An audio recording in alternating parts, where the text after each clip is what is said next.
어, 교회를 세우는 가정, 가정을 세우는 교회라는 제목으로 주님의 말씀을 전하겠습니다. 5월을 맞이해서 우리가 계속해서 가정이라는 주제, 결혼이라는 주제를 가지고 강의와 설교를 통해서 들어오고 있습니다. 오늘은 그 마지막이에요.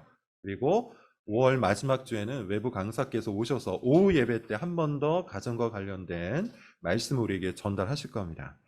지금까지 나온 이야기를 정리를 좀 해봅시다. 가장 먼저 복음이라는 관점에서 결혼에 접근을 해야 한다고 했죠. 복음이라는 관점을 갖고 가정에 접근을 해야 한다. 이렇게 이야기를 했어요. 사실 여러분, 이것은 결혼과 가정만이 아닙니다. 복음은 우리의 삶의 모든 영역을 지배하는 가장 강력한 관점이어야 돼요. 강력한 관점이라는 말로도 부족해요. 정확히 말하자면 복음은 우리 삶을 지배하는 유일한 관점이 되어야 합니다. 복음 안에서 이해하지 못하면 사실상 우리는 아무것도 이해하지 못한 겁니다. 복음을 통해서, 복음이라는 렌즈를 통해서 우리의 삶을 들여다볼 수 없다면 우리는 사실 아무것도 못 보고 있는 거예요. 눈뜬 소경이 될 뿐이에요. 마치 바리새인들과 같죠. 그들은 성경을 달달 외우고 성경 자체에 능한 성경 박사였지만 예수님께서는 그들이 소경이라고 이야기하십니다. 복음이라는 관점을 갖고 자기 인생과 세상을 바라볼 수 없었기 때문이에요. 복음은 그리스도로 인해 우리가 죄인에서 의인이 된 사건이죠. 그래서 우리가 어떤 주제를 이해할 때 그리스도와 연결하여 이해해야 하고, 또 죄와 연결해서 이해해야 하고, 곧 하나님과 화목하게 된 그 사건과 연결해서 이해를 해야 돼요. 예수 그리스도, 죄, 그리고 의, 이 세 가지 관점을 통해서 우리의 삶 모든 것들을 조망하고 이해할 수 있어야 된다는 것이죠.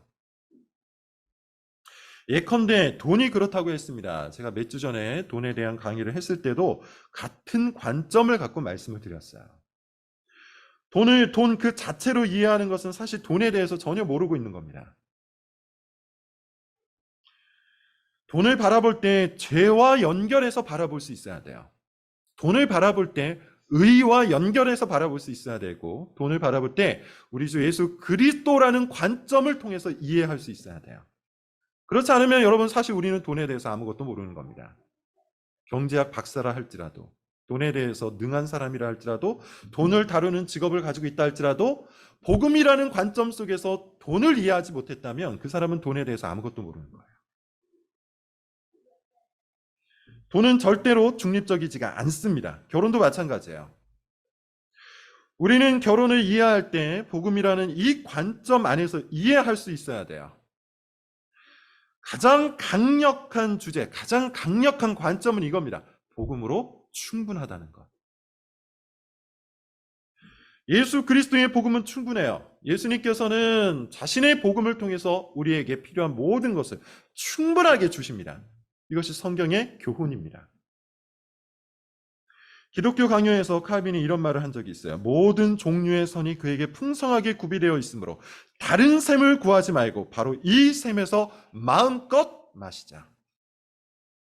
어떤 이들은 그리스도 한 분으로 만족하지 못하고 이런저런 소망을 갖고 이리저리 헤매기로 한다. 물론 주로 그리스도에 대해서 관심을 갖기는 하지만 그들의 생각의 일부를 다른 방향으로 돌려서 올바른 정도에서 벗어나고 만다.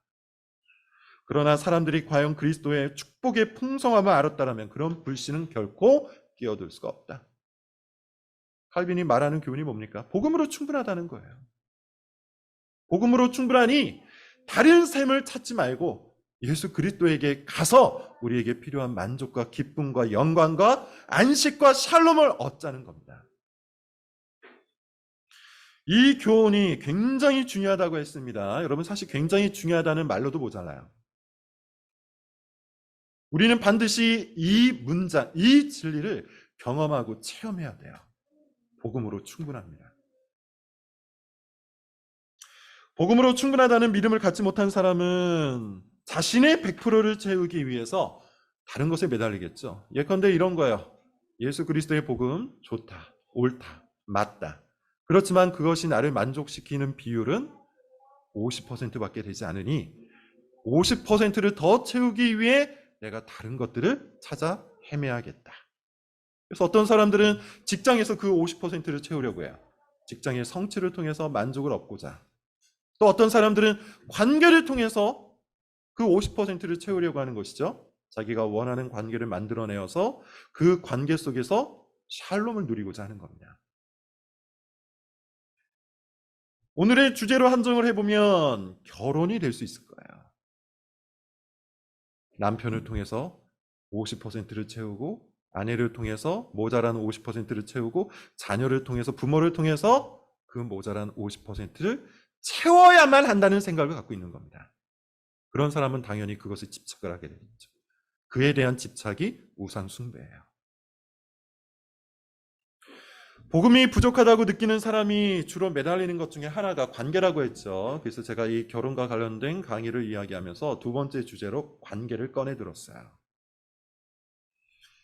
관계를 통해 인생의 샬롬을 얻고 싶은 사람들은 자신이 원하는 관계가 있을 겁니다. 자신을 가장 안심하게 만드는 어떤 관계 로직, 관계 방식이 있을 거예요. 이런 관계를 맺어야만 마음도 편하고, 그런 관계를 맺어야만 직성이 풀리는 어떤 관계의 방식이 있을 겁니다. 그 사람은 그 관계의 방식에 강박적으로 매달립니다. 왜냐하면 그러할 때만 비로소 인생의 샬롬이 자기에게 온다고 생각하기 때문이죠. 그런 의미에서 모든 관계 중독자, 모든 관계 집착자들은 관계가 그들의 복음인 겁니다. 그러나 예수님께서 우리에게 요구하시는 관계가 뭐라고 했죠? 우리가 마태복음에 있는 말씀을 살펴봤는데 예수님을 가장 사랑하는 거예요. 부모님보다도, 자녀보다도, 남편과 아내보다도 예수님을 가장 사랑하는 것. 그것이 관계 맺음의 제1원리라고 했어요. 예수님을 가장 사랑하는 사람은 그로 인해 찾아오는 관계의 불편함, 관계의 껄끄러움 정도를 기꺼이 참아냅니다. 예수님을 가장 사랑하기 때문에 어쩔 수 없이 찾아오는 관계의 불화 정도, 관계의 껄끄러움 정도, 관계의 불편함 정도는 기꺼이 참아내요. 내 아버지나 형제나 자녀를 나보다 더 사랑하는 자는 내게 합당하지 아니하다. 예수님이 하신 말씀입니다. 예수님께서 이렇게 자신 있게 말씀하시는 이유가 뭐라고 했죠? 예수님을 가장 사랑하는 사람만이 진정으로 관계적 샬롬을 누릴 수 있기 때문이에요.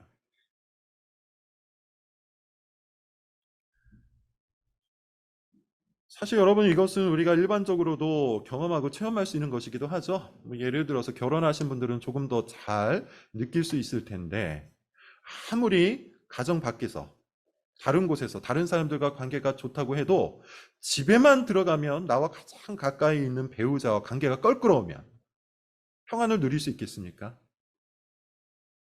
배우자의 관계 속에서 샬롬을 누리지 못하면 사실 밖에 나가서도 그 어떤 관계를 통해서도 샬롬을 누리기가 힘들어요. 마치 그와 같은 겁니다. 여러분, 우리가 예수님을 가장 사랑해야 하는 이유는 예수님과의 샬롬이, 예수님과의 관계 속에서 얻는 그 샬롬이 나머지 모든 관계를 지배하기 때문이에요. 그래서 예수님께서는 우리에게 사랑을 요구하시는 겁니다. 말씀드린 것처럼 예수님이 애정 결핍증이어서 사랑을 갈구하시는 것이 아니죠. 우리가 예수님을 가장 사랑할 때 비로소 우리 안에 있는 관계적인 결핍이 채워지기 때문이에요. 그럴 때 비로소 우리가 겪고 있는 관계적 불화가 치유되기 때문이에요. 예를 한번 들어보죠. 여러분, 요셉이라는 인물을 기억하실 겁니다. 요셉은 자신을 팔아치운 형들, 미워할 수밖에 없는 그런 형들이었어요. 근데 이 팔아치운 형들과 화해를 하게 돼요. 어떻게 화해할 수 있는 힘이 생겼을까요? 요셉이 관계지향적인 인간이라 그런 걸까요? 아니면 요셉이 관계적인 피스메이커, 강박적인 피스메이커이기 때문에 화해를 하게 된 걸까요? 그렇지 않습니다. 요셉은 하나님 안에서 샬롬을 누리고 있었기 때문이에요. 요셉은 자신이 살아온 그 거친 삶이 모두 하나님의 선하신 목적이라는 것을 깨달았어요. 그리고 진심으로 하나님을 높이고 진심으로 하나님을 사랑하게 됐어요. 창세기 45장 8절, 그런즉 나를 이리로 보낸 이는 당신들이 아니요 하나님이시라. 하나님이 나를 바로에게 아버지로 삼으시고 그 온 집의 주로 삼으시며 애굽 온 땅의 통치자로 삼으셨나이다. 요셉은 알았던 겁니다. 하나님께서 자신의 삶을 들어 선하게 인도하심을 알았던 거예요. 그래서 하나님을 믿고 의지하고 사랑하게 된 것이고, 그런 하나님과의 화해가, 그런 하나님과의 화목이 그의 마음속에 샬롬을 준 거예요. 그리고 그 샬롬이 관계적인 모든 불화를 치유한 것이죠. 그러므로 여러분, 진정한 화해와 용서, 참된 사랑의 관계는 관계에 집착적으로 매달릴 때, 강박적인 피스메이커를 자처할 때 찾아오는 것이 아닙니다. 오히려 하나님을 참으로 사랑할 때 일어나는 거예요. 부모님과의 관계에서 여러분 샬롬을 누리고 싶습니까? 그렇다면 조종자가 되려고 하지 마세요. 하나님을 진심으로 사랑하십시오. 배우자와의 관계에서 여러분 기쁨과 만족을 누리고 싶습니까? 그렇다면 배우자를 통제하거나 배우자의 통제를 받으면서 관계적인 샬롬을 만들려고 애쓰지 말고 그리스도 예수 안에 있는 하나님의 샬롬을 간구하십시오. 자녀와 영원한 관계를 여러분 맺고 싶습니까? 그렇다면 자녀를 향한 자기 사랑에 만족하지 마시고 하나님을 향한 여러분의 사랑을 뜨겁게 달구십시오. 이 관계의 원리는 사실 여러분 모든 영역에 적용이 됩니다. 하나님과의 관계가 파괴된 사람은 제 나름대로 노력하다가 제 입맛대로 관계를 맺다가 결국 어떻게 될까요? 이도 저도 모두 놓치고 말 거예요. 자, 오늘은 이제 큰 주제로 보면 세 번째입니다. 교회와 가정의 관계를 살펴볼 거야. 아직 가정을 이루지 않은 사람들에게는 혹 이런 주제가 다소 생소하거나 멀리 떨어져 있는 느낌일 수 있어요. 그러나 제가 어제 강의 시간에 말한 것처럼 모든 진리는 미리 공부하는 것이 좋습니다. 사실 좋다는 말보다는 맞다는 말이 더 정확해요. 예컨대 연애하기 전에 연애 공부를 하는 것이 맞습니다. 결혼하기 전에 결혼을 공부하는 것이 더 맞는 일이에요. 자녀를 낳기 전에 자녀 공부를 미리 하는 것이 훨씬 더 좋은 겁니다. 그리스도인은 경험주의자가 아니기 때문이죠. 경험을 소중히 여기지 말라는 뜻이 아닙니다. 모든 신앙 체험은 그 자체로 귀중해요. 그렇게 우리는 믿음의 경험들을 쌓아가기 위해서 노력을 해야 합니다. 그러나 경험주의자가 되어서는 안 돼요. 경험주의자가 뭡니까? 경험을 해야 한다는 것이죠. 겪어봐야 한다는 거예요. 경험을 통해서 지식을 얻을 수 있다고 주장하는 것, 이게 경험주의자예요. 그래서 경험주의자는요, 사실 무엇인가를 선택하거나 무엇인가를 결정할 때 고민하지 않습니다. 생각하지 않습니다. 그냥 일단 하죠. 일단 하는 것을 권해요. Just do it. 그냥 하라. 그러면 알게 될 것이다. 이것이 시대 가치입니다. 그러나 여러분, 성경은 해야 할 것과 하지 말아야 할 것을 미리 가르치죠. 가까이 해야 할 사람과 가까이 하지 말아야 할 사람도 미리 구분해서 알려주죠. 앞서 말한 것처럼 지혜는 경쟁하는 수많은 가치 중에서 가장 선하고 가장 옳은 것을 찾는 거라고 했어요. 만약 경험주의자들의 말이 옳다면 성경이 말하는 지혜는 의미가 없을 겁니다. 뭘 미리 배웁니까? 뭘 미리 공부합니까? 그냥 끌리는 대로 행하고 자기 입맛대로 행하고 거기에서 찾아오는 교훈을 나름대로 얻으면 되는 것이죠. 그러나 하나님께서는 이런 사람을 어리석은 사람이라고 해요. 잠언 12장 15절, 미련한 자는 자기 행위를 바른 줄로 아뢰나 지혜로운 자는 권고를 듣느냐. 무슨 말입니까? 미련한 사람은 자기 행위가 옳다고 생각을 한답니다. 자기 행위가 맞다고 생각한답니다. 자기 선택이 옳고 자기 결정이 맞다고 생각을 한대요. 다시 말하면 이 사람은 멈춰서서 이것이 옳은지 그른지를 판단하기보다는 일단 행동을 하는 거예요. 왜요? 자기 행위가 옳기 때문이에요. 반면에 지혜로운 사람은 권고를 듣습니다. 권고를 듣는다는 말은 멈춘다는 얘기예요. 어떤 행동을 하기 전에, 어떤 말을 하기 전에, 어떤 선택을 내놓기 전에 멈춰 권고를 듣는다는 뜻이에요. 무조건 행동하지 않고 권고를 따라 무엇이 옳고 그른지를 판단해서 행동한다는 겁니다. 잠언은 사실상 전부 이것을 말하고 있죠. 그런 의미에서 직접 경험해야 안다는 경험주의자들의 말은 비성경적인 말입니다. 이 경험주의자들의 말이 많이 통용되는 분야 중에 하나가요, 결혼과 가정이에요. 예컨대 이런 말을 많이 하죠. 여러분 한 번 정도는 들어보셨을 수도 있어요. 어차피 다 거기서 거기다. 그냥 일단 결혼하고 애 낳고 살면 다 잘 살게 된다. 뭘 그렇게 따지냐. 살다 보니까 하나님께서 은혜 주셔서 다 잘 되게 하셨다. 공부한다고 제대로 하는가? 자녀 공부 백날 해봐라. 어차피 실전은 다르다. 한두 번쯤 들어보셨을 거예요. 정말로 어리석은 말이죠. 경험주의자들의 말이에요. 이런 경험주의자들의 말이 맞다면 성경이 결혼에 관해 가르치고 자녀 양육에 관해 가르치는 이 모든 말들은 다 쓸모가 없는 말들이 되는 겁니다. 어차피 경험하면 아는데 왜 성경이 그것을 미리 이야기를 하고 있는 겁니까?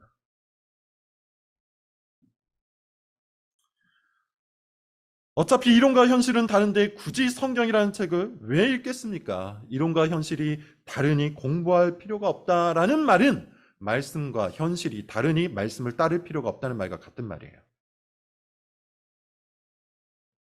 사실 이 왜곡된 경험주의가 성경을 읽지 않는, 오늘날 성경을 읽지 않는 강력한 이유 중에 하나예요.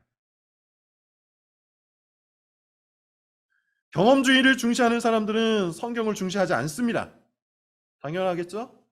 어차피 경험을 해야 하는데 굳이 성경을 미리 읽을 필요가 뭐가 있겠는가? 이런 의식이 머릿속에 박혀 있는 거예요. 여러분, 그러나 우리는 결혼과 가정에 대해 성경이 말하는 바를 충분하게 알아야 돼요. 왜냐하면 그럴 때 말씀과 더불어 역사하시는 성령께서 우리의 결혼 가운데 개입하시기 때문이에요. 말씀과 더불어 역사하시는 성령께서 여러분의 자녀 양육에 복을 주시기 때문이에요. 그러니 여러분, 이 자리에 있는 청년들, 나와 동떨어진 주제라고 생각하지 마시고 미리 잘 듣고 미리 잘 준비할 수 있기를 바랍니다.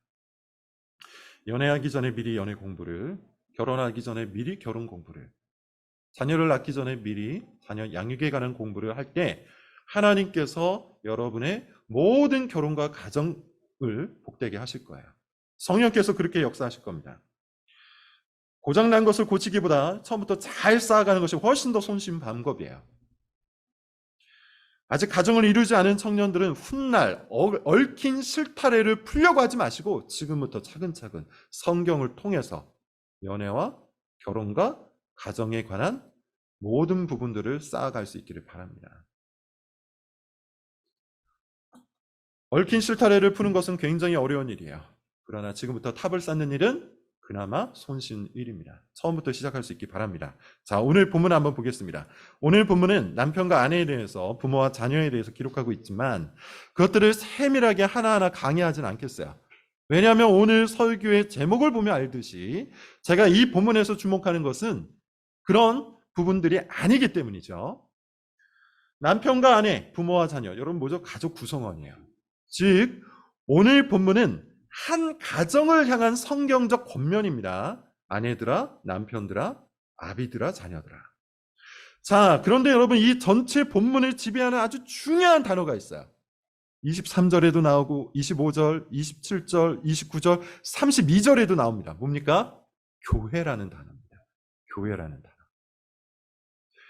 남편을 향한 권면을 합니다. 아내를 향한 권면을 하고 부모와 자녀를 향한 권면을 하면서 바울은 이 교회라는 단어를 반복을 하고 있어요. 왜 그럴까요? 결론부터 말하자면 교회와 가정은 뗄래야 뗄 수가 없는 관계이기 때문이죠.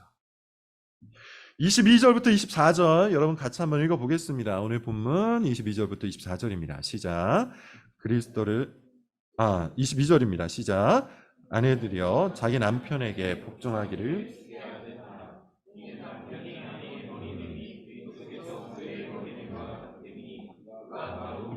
주시니라. 그러므로 교회가 그리스도에게 하듯. 오늘 본문, 오늘 성경은 아내들에게 복종을 요구해요. 그런데 그 근거가 뭡니까? 그리스도께서 교회의 머리됨이에요. 성경은 그리스도와 교회의 관계를 남편과 아내의 관계로 연결해서 말하고 있는 겁니다. 그런 의미에서 사실 우리가 그리스도와 교회의 관계를 제대로 이해하지 못하면 남편과 아내의 관계도 제대로 이해할 수가 없는 거예요. 반대로 말해볼까요? 남편과 아내의 관계를 제대로 이해하지 못한 사람은 여전히 그리스도와 교회의 관계도 제대로 이해하지 못하고 있는 겁니다. 그렇게 이 관계, 곧 결혼관계, 부부관계는 교회와 아주 밀접한 관계를 가지고 있어요. 25절, 27절도 여러분 한번 읽어볼게요. 25절부터 27절 시작. 남편들아 아내의 사랑하기를 그리스도께서 교회를 사랑하시고 그 교회를 자신을 주신 같이 하라. 이는 곧 물로 씻어 말씀으로 깨끗하게 하사 거룩하게 하시고 자기 앞에 영광스러운 교회를 세우사 티나 주름 잡힌 것이나 이런 것들이 없이 거룩하고 흠이 없게 하려. 성경은 남편에게 아내를 목숨 바쳐 사랑하라고 합니다. 그리스도께서 교회를 사랑하시듯 사랑하라. 그런데 그리스도께서 교회를 어떻게 사랑하셨죠? 목숨 바쳐 사랑하셨죠. 그러므로 남편은 아내에게 자기 목숨을 바쳐 사랑을 해야 합니다. 자, 그런데 여기에서도 중요한 것은 뭡니까? 그리스도와 교회의 관계예요. 그리스도께서 교회를 어떻게 사랑했는지 모르는 남편이 아내를 그렇게 사랑할 수 있을까요? 당연히 그렇게 사랑할 수 없겠죠. 특히 26절 이하 여러분 한번 보시면 그리스도께서 교회를 사랑하심이 어떠한지에 대해서 구체적으로 말하는데 교회를 물로 씻어 말씀으로 깨끗하게 하시고 거룩하게 하시고 영광스러운 교회로 세우사 티나 주름 잡힌 것이 없게 하신다고 해요. 곧 그리스도께서 교회를 어떤 방식으로 사랑하고 계십니까? 거룩하게 하시는 방식으로 사랑하고 계세요. 이 그리스도께서 교회를 사랑하는 방식을 아는 남편만이 자기 아내를 그리스도가 교회를 사랑하시듯 사랑할 수 있는 거예요. 예컨대 교회를 향한 그리스도의 사랑은 방종이 아니죠. 그냥 좋은 게 좋은 거라고 내버려 두는 것이 아니죠. 서로 갈등하고 서로 싸우는 것이 귀찮으니 그냥 대충 덮고 넘어가는 방식의 그런 사랑이 아니죠. 어떤 사랑입니까? 아주 선명한 목적을 가지고 매우 적극적으로 돌보는 사랑이에요. 말씀을 갖고 하는 사랑입니다. 거룩하게 하는 사랑입니다. 흠이 없고 주름 잡힌 것이 없게 만드는 사랑입니다. 이것이 그리스도께서 교회를 향한 사랑이요. 남편이 자기 아내를 향해서 해야 하는 사랑이에요. 말하고자 하는 것은 이겁니다. 교회를 향한 그리스도의 사랑을 알 때 비로소 아내를 향한 남편의 사랑도 완성이 되는 거예요. 28절부터 30절이 말하는 것도 같아요. 자기 자신을 돌보고 양육하는 것처럼 예컨대 여러분 우리는 배고프면 먹죠. 더러우면 씻습니다. 아프면 약을 또한 먹어요. 그런 것처럼 자기 아내를 자기 몸을 돌보듯이 보호하고 양육하라. 30절에 보면 이 원리도 그리스도와 교회의 관계에서 나와요. 우리는 그리스도의 몸이기 때문에 그리스도께서 우리를 돌보시는데 어떻게 돌보신다고 해요? 예수님께서 마치 자기 몸을 돌보시듯 우리를 돌보신다고 해요. 이 원리를 아는 사람, 그리스도께서 교회를 돌보시듯 돌보는 이 원리를 아는 사람만이, 그런 남편만이 자기 아내를 진정 사랑할 수 있는 겁니다. 그리고 이제 결정적인 본문이 나와요. 31절, 33절입니다. 우리 같이 한번 읽어볼게요. 시작. 그러므로 사람이 부모를 떠나 그의 아내와 합하여 그 둘이 한 육체가 될지니 이 비밀이 크도다. 나는 그리스도와 교회에 대하여 말하노라. 그러나 너희도 각각 자기의 아내 사랑하기를 자신같이 하고 아내도 자기 남편을 존경하라.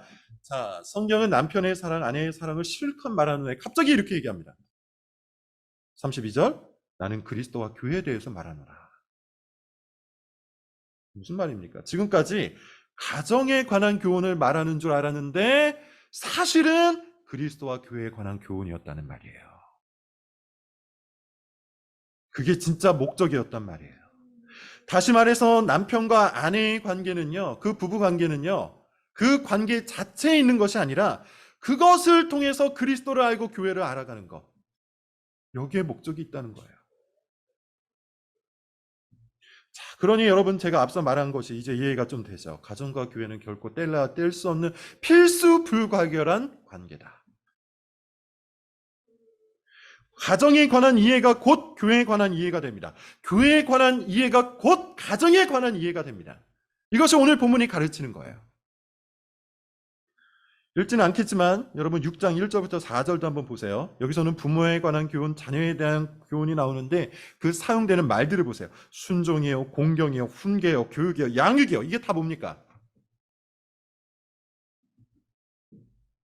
교회와 관련된 얘기잖아요. 교회는 순종을 요구하잖아요. 하나님을 향한 공경을 요구하죠. 그러기 위해서 훈계하고 교육하고 양육을 하죠. 부모와 자녀의 관계도 결국 그리스도와 교회의 관계 안에서 조망되어야 한다는 말입니다. 그럴 때 비로소 부모와 자녀의 관계도 제대로 이해할 수가 있는 것이죠.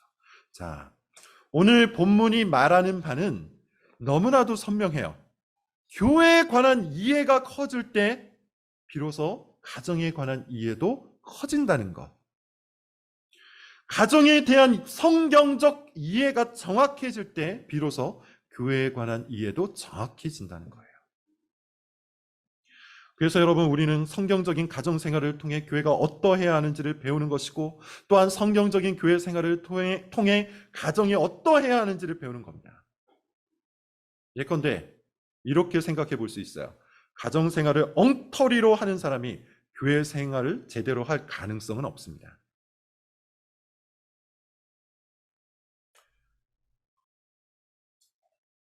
사실 당연한 거예요. 가정에서 남편의 역할도 제대로 하지 않고 아빠의 역할도 제대로 하지 않는 사람이 복음에 합당한 교회 생활을 할 수는 없어요.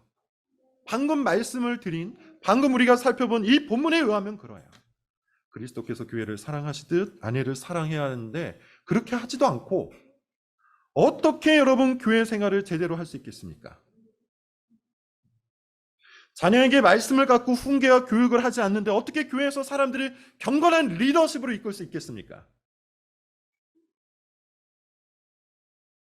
아내도 마찬가지죠. 교회가 그리스도께 순종하듯 남편에게 순종하지 않는데 그런 이해가 없는데 어떻게 교회의 지도와 권면을 받겠습니까? 자녀도 마찬가지예요. 부모를 공경함으로 순종하고 그 훈계와 교육을 도무지 받을 마음이 없는 그런 자녀는 교회 안에서 그리스도의 권위와 말씀의 권위도 받을 마음이 없을 거예요. 그래서 교회의 지도나 교회의 권면이나 교회의 훈계에 거부감이 생기는 것이죠. 가정에 대한 성경적 관점이 여러분의 교회 생활을 만듭니다. 교회에 대한 성경적 관점이 여러분의 가정 생활을 만듭니다. 이것이 오늘 본문의 진정한 의도예요. 그러므로 여러분, 오늘 본문에서 우리는 이런 교훈을 끌어내야 돼요. 첫 번째, 교회를 세우는 가정이 되어야 합니다. 왜냐하면 가정은 궁극적으로 교회를 위한 것이기 때문이에요. 어제 강의에 참여한 사람들은 알 겁니다. 하나님께서는 한 가정, 곧 아브라함의 가정을 통해 새 언약의 공동체를 만드셨죠. 새 언약의 공동체, 뭡니까? 교회예요. 즉, 하나님은 가정을 통해 교회를 세워나가세요. 그러므로 모든 가정의 목표는 교회 세움이 되어야 합니다. 어떻게 교회를 세워나가야 합니까? 어떻게 가정이 교회를 세울 수 있습니까? 여러 가지 방법이 있겠지만 가장 강력한 방법은 간단해요. 가정을 성경대로 이끄는 겁니다. 남편은 그리스도의 사랑으로, 아내는 교회의 사랑으로, 부모는 하나님 아버지의 사랑으로, 자녀는 택한 백성의 사랑으로.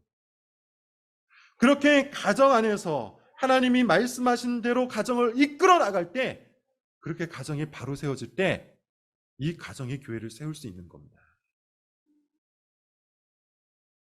그렇게 가정이 말씀의 권위 안에서 서로를 사랑해 나갈 때 가정 안에 그리스도의 복음이 더 깊이 심어질 수 있기 때문이에요.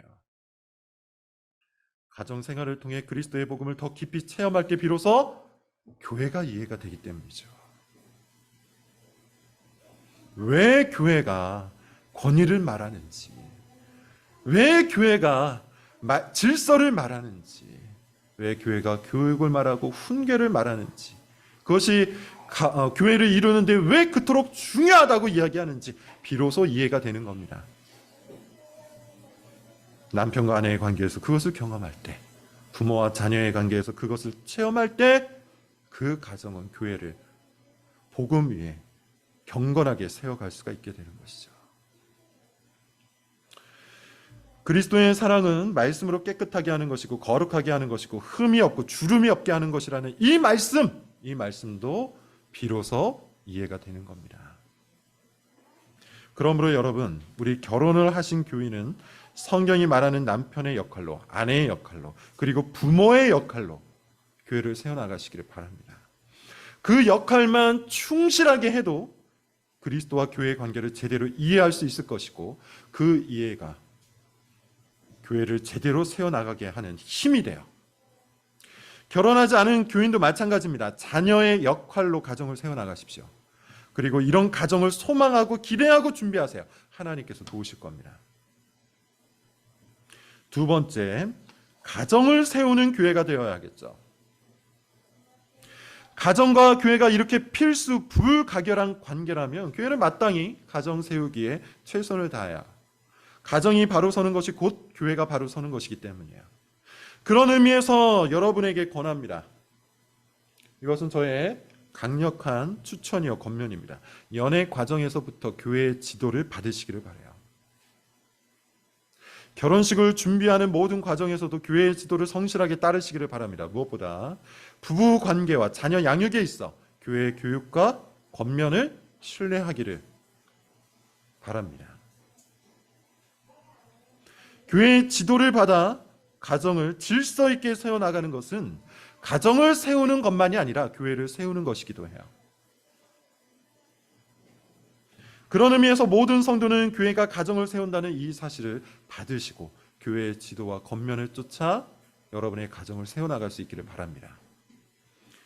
하나만 더 말하자면 앞으로 가정사역이라고 불리는 것을 하겠는데 가정을 만들고 가정을 이루고 가정을 지원하는 이 가정구비사역이라는 것을 할 텐데 여러분 모두가 관심을 갖고 함께 자원해서 같이 이 사역들을 해나갈 수 있기를 바랍니다. 이 사역을 통해 복음 안에서 가정이 세워지고 교회가 세워지는 일이 일어날 수 있도록 미리 준비하고 기도하여 교회를 세우는 가정을 세우는 그런 교회가 될 수 있기를 바랍니다. 기도하겠습니다.